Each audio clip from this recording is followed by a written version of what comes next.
Bonjour Samuel Lévy. Bonjour. Merci de nous recevoir à la Galerie L'Estampe. Avec plaisir. Vous exposez avec votre agent d'artiste, Delphine Courtet, qui nous a mis en relation. Alors, je suis très heureux de faire cette interview avec vous, puisque ce soir, nous allons inaugurer le hall d'entrée que l'on fait à Gamsheim, dans notre opération qu'on a appelée le 1204. Alors, avant de parler du travail que vous avez réalisé, j'aimerais donner du sens par rapport à la démarche que l'on a eue. Trianon Résidence, il y a 3 ans, a initié le fait de pouvoir créer de l'émotion, donner quelque chose de particulier au niveau des résidences, créer une vraie valorisation des résidences. Et j'avais pris l'initiative de dédier l'espace par lequel tout le monde passe, c'est-à-dire le hall d'entrée, à des artistes. Avec des thématiques qui étaient en lien avec les thématiques de la résidence. En l'occurrence, à Gamsheim, c'est la première résidence que l'on a lancée sous la thématique du label Bâtiment Sain. On a beaucoup travaillé la qualité de l'air intérieur, la qualité de l'air pur. C'est pour ça qu'on l'a appelé le 1204, puisque c'est la masse volumique de l'air pur. Et dans la démarche que l'on a avec les artistes, le lien qu'il fallait garder, c'est garder ce lien avec la thématique de l'air pur. Alors vous nous expliquerez après qu'est-ce que vous avez pu imaginer, puisque ça c'est la thématique initiale, et puis après on laisse libre cours à l'imagination des artistes, on ne veut pas les mettre dans un carcan. Donc je vous laisserai expliquer le sens que vous avez donné à cette œuvre.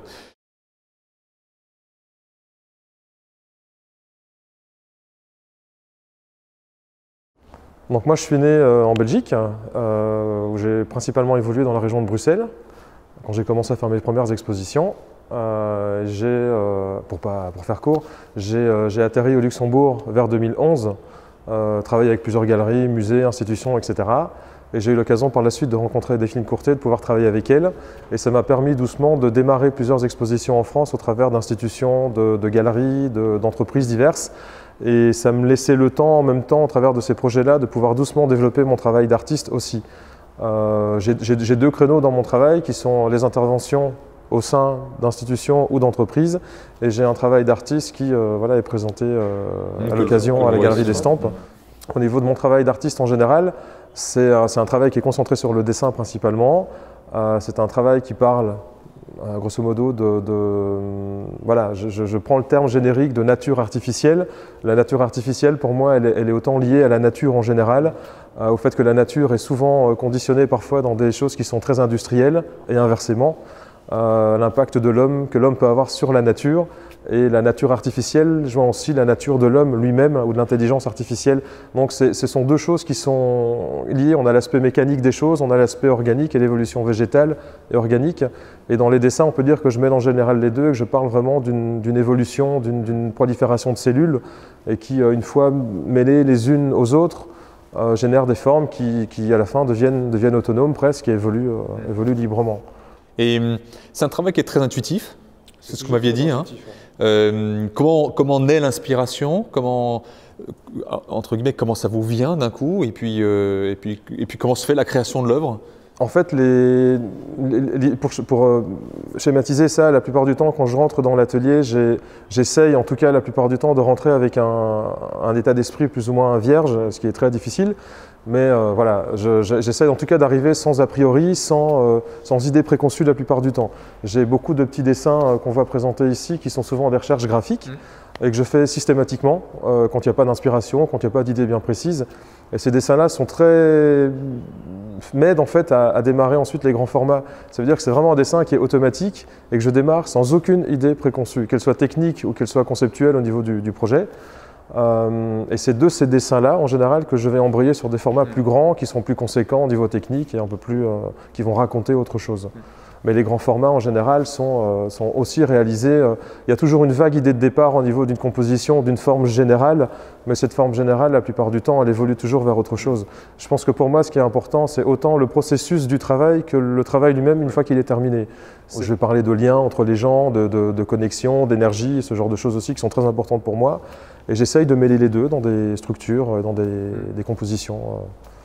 Alors ça me permet de rebondir sur ce que vous dites parce que c'est vrai que lorsque l'on a fait le travail entre guillemets de sélection, même si j'aime pas vraiment ce mot-là, mais c'est le mot qui me vient à l'esprit dans un premier temps, de l'artiste, vous savez que les thématiques qui reviennent chez nous, chez Trianon Résidence, assez régulièrement, ce sont tout ce qui est lié au développement durable. Donc quand vous parlez de nature artificielle, ça nous a parlé.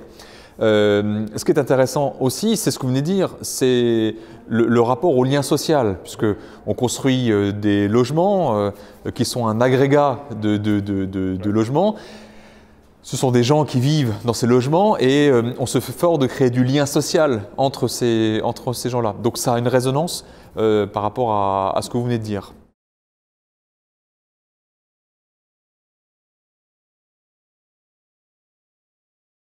Est-ce que maintenant, lorsque Delphine Courtet vous a parlé du travail qu'il y aurait avec Trianon Résidence, quelle a été votre première remarque, réflexion, qu'est-ce que vous vous êtes dit? Parce que c'est une première pour vous aussi de travailler avec quelqu'un qui fait de la promotion immobilière. Est-ce que ça vous a surpris, choqué, interloqué? Quelle était la première réaction au départ? Surpris, non, mais c'est toujours intéressant parce qu'en général, quand il y a une collaboration comme celle-ci dans le cadre des résidences Trianon, c'est toujours intéressant pour moi de ne pas venir avec un projet qui est déjà établi. Ça veut dire que j'aurais pu vous dire au départ, voilà, je réalise X structure ou installation, vous choisissez et j'en ferai une chez vous. Le but, c'est jamais ça, c'est d'abord de voir quel est le rôle de la structure et en fonction de ça, créer vraiment une pièce unique en lien avec l'état d'esprit qui fait partie de l'établissement, de la structure. Et puis c'est dans ce cadre aussi, ben oui, c'est un endroit qui génère forcément, c'est vrai qu'il y a un côté social aussi, vu que ça génère énormément de monde. Il y a beaucoup de circulation dans le bâtiment, voilà. Donc ce côté-là de lien entre les gens, de cohabitation, bah oui, c'est un terme générique, je veux dire, mais qu'on retrouve également dans les thèmes que moi je peux traiter, dans les liens qui unissent les gens. Pour moi, l'art en général, je ne vais pas dire ce que je fais parce que c'est prétentieux, mais l'art en général, c'est une forme de vecteur qui permet aussi de rassembler les gens et c'est une forme de discussion, c'est une forme d'échange aussi. Donc voilà, le projet m'interpellait surtout dans le fait de coller un peu à cet état d'esprit-là aussi. Ouais.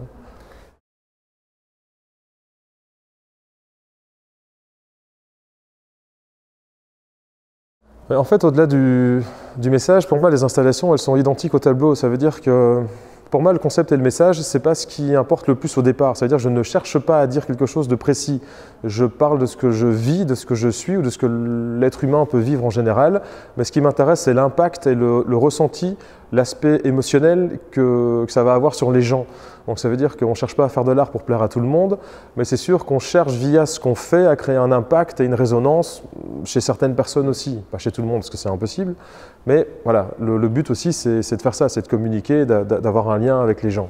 L'installation qui a été construite ici, en fait, elle a été construite déjà en 3D. Le but c'était pas de peindre les murs, c'était vraiment d'avoir une structure en 3D. Il fallait habiller l'espace, donc j'ai créé une sorte de pseudo-nature en mêlant des éléments qui se trouvent à l'extérieur, qui sont naturels, qui ont été récupérés un peu partout, qui sont des branchages, des feuilles et des choses comme ça. Et l'idée, c'était de les mêler dans la résidence avec des éléments plus industriels, avec des choses qui sont déjà traitées, comme du plexi, comme du papier, comme de la peinture, des lacs automobiles et des choses comme ça. Donc le lien entre ces deux éléments-là rassemble un peu le lien entre ce que les gens vivent au quotidien, c'est-à-dire leur propre nature d'être humain, et le fait d'être toujours associé à des structures qui, elles, sont industrielles.